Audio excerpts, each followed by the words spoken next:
DVD collection becomes more and more popular since DVD is no longer the way to watch movies, but the way to collect movies. I started my movie collecting hobby before subscribing something lets you to watch your favorite movies. And frankly, I'm not really interested in the matter of collectible items anymore, but I do care about preserving my existing collection so I can build an archive.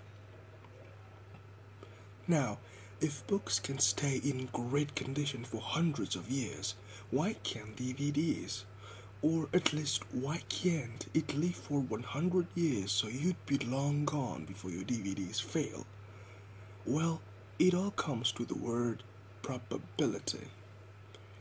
Many CDs from the 80s play just fine today, assuming that there's no scratch, and I do have VCDs from the late 90s and DVDs from the early 2000s that play just fine up until today. But I have relatively new DVDs that are broken already, so what can you do to preserve your movie collection? Here are 10 ways to preserve your DVD collections. Number 1. Make sure you get the best. There are many DVD manufacturers. Each has different disc quality, so you better make sure that your copy of Ex Machina is in the best version. Some movie companies won't allow local distributors to manufacture their own DVDs, and that's for a good reason. Early Indonesian Disney DVDs were not manufactured locally, so they all have Mickey Mouse holograms, as well as the local distributor's hologram. But today, they make the discs themselves, so there's no more Mickey Mouse hologram. Thus, the old copy of Bambi from 2005 probably lasts longer than the new Diamond Edition. All DreamWorks animated films under the Paramount Company were released on Sony DADC DVD discs in Indonesia, and all of them play just fine, even the old Chicken Run. But when 20th Century Fox came in, all discs are not Sony DADC, and my copy of The Croods and Turbo are broken now. So make sure you get the best version of a movie. You probably have to import several movies for this reason. The only thing we hope is for movie companies to release movies on M-Disc. 2. Make sure you get the version with a box. Now, there are many versions of a movie out there. You can find How to Train Your Dragon in F-board, Digibook, box set, or the regular version. As amazingly good looking the F-board, Digibook, and many other boxless versions may be, there's a burden.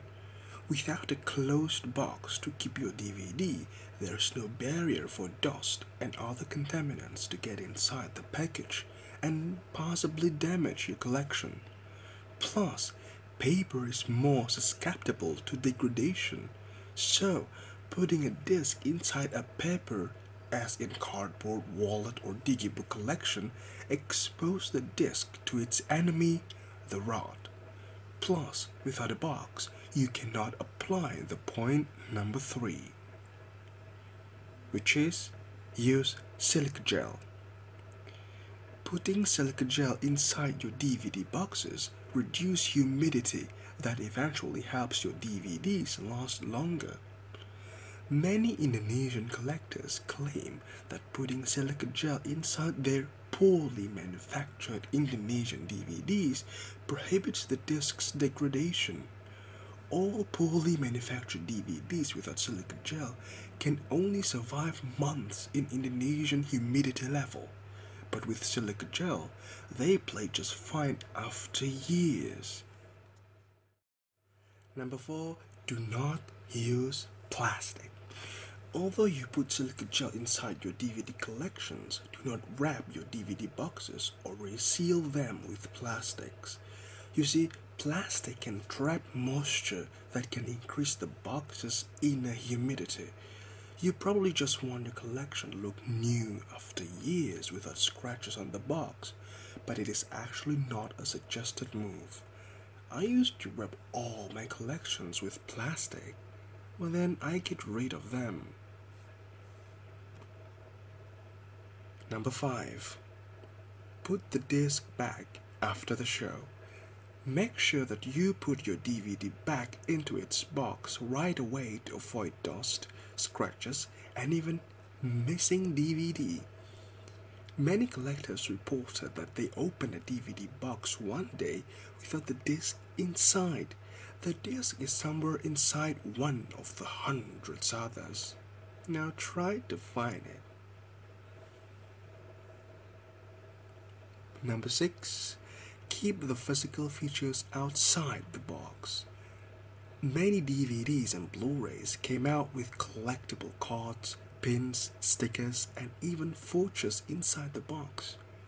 But it is better to take all of those things out and keep it in a separated location. So, except a chapter selection card or a thin booklet, take all the merchandises out of the box. Number 7. A nice room. Your room doesn't have to be huge and air-conditioned in order to maintain your DVD collection, although that kind of situation is certainly preferable. Anyway, make sure that your room has enough ventilations, so don't keep that window or door shut all the time. Number 8. Shelf. If your shelf is overloaded, do not force to squeeze new DVDs inside. You have no choice but to buy or make a new shelf. And of course, you need to regularly clean the shelf from dust and other contaminants, such as breadcrumbs, so it won't attract insects. Ants are known to build their nest inside a DVD package. Sounds impossible, right? I thought so until I experienced it myself. Number 9. Stay away from the reflective layer. If it's not an emergency, do not try to clean your DVD. If there's dust, try to blow the silvery layer. But if the dirt won't go away, then you must clean it with a wet soft cloth from the inner out.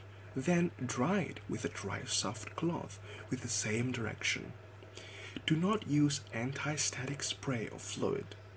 If there's scratches on the reflective layer, just let it be and make sure there's no new scratches. Rubbing the disc, hoping to erase the scratches, is pointless. DVDs and Blu-ray should play just fine with scratches, as long as those scratches are not severe. Well, I think you got the point. Number 10. Use a Blu-ray player. Before you jump into the conclusion that your DVD is unplayable, you should try to play it in a Blu-ray player. Most DVDs with skipping, freezing, or glitching problems play just fine in Blu-ray player. So I think it's better to watch all your DVDs using Blu-ray player. This is an important information because if you haven't tried a Blu-ray player to check whether your DVD is really dead or not, you probably think that it is broken and needs a cleaning solution. It is possible that your disc is actually fine, but since the DVD player doesn't recognize it, you try to clean it but ended up damaging the disc yourself.